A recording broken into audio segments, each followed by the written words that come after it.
Chapter 2. The First Sermon. When Star woke up, his cheek was glued to a patch of cold noodles. For one disoriented moment, he thought he'd dreamed it. The roaches, the voices, the divine pep talk. Surely, his mind had finally short-circuited from too many late nights scrolling dating apps with men holding fish in their profile pictures. Surely, no bug had introduced itself as Clarence. And then he heard humming. Not just any humming. Gospel humming. Star peeled his face off the lo mein and sat up. On his kitchen counter, a line of roaches swayed in unison, antennae bobbing, while Petunia belted out something suspiciously close to his eye as on the sparrow. "Oh, hell no," Star muttered. "Language," Clarence chided, his antennae wagging. "You're in the presence of the Lord's messengers. You're cockroaches," Star shouted. "Nobody, and I mean nobody, in the history of the Bible ever got advice from roaches." Petunia stopped mid-hum, glaring. "Excuse you. God used a donkey once. If he can make a donkey talk, he can make us talk. Don't limit him." Clarence stepped forward, puffing out his chest. "Now, Star, I know you're scared. You're confused. You think you're going crazy. I am going crazy," Star snapped. "I just passed out in my own lo mein because my pests are preaching." "Correction," Clarence said, raising one tiny leg.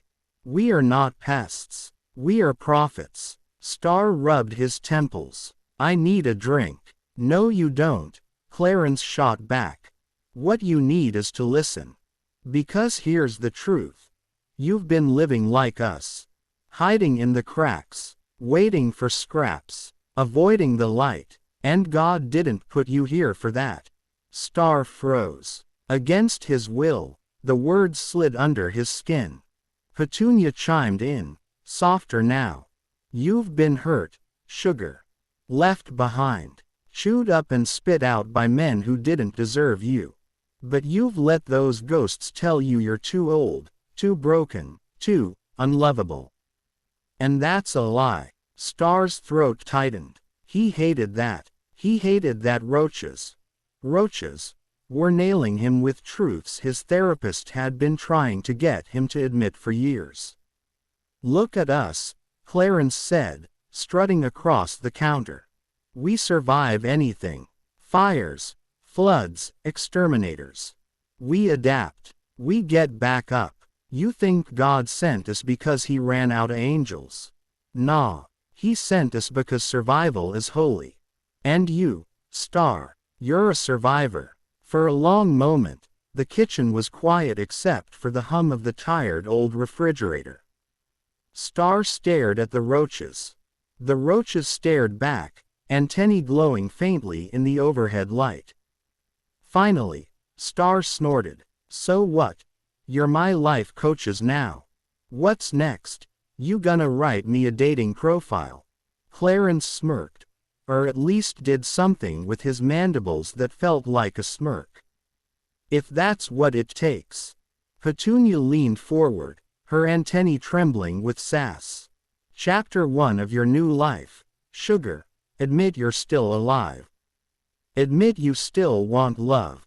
Everything else, we'll handle together." Star groaned, dragging himself to his feet. "If anybody ever finds out about this, I swear." "They won't," Clarence interrupted.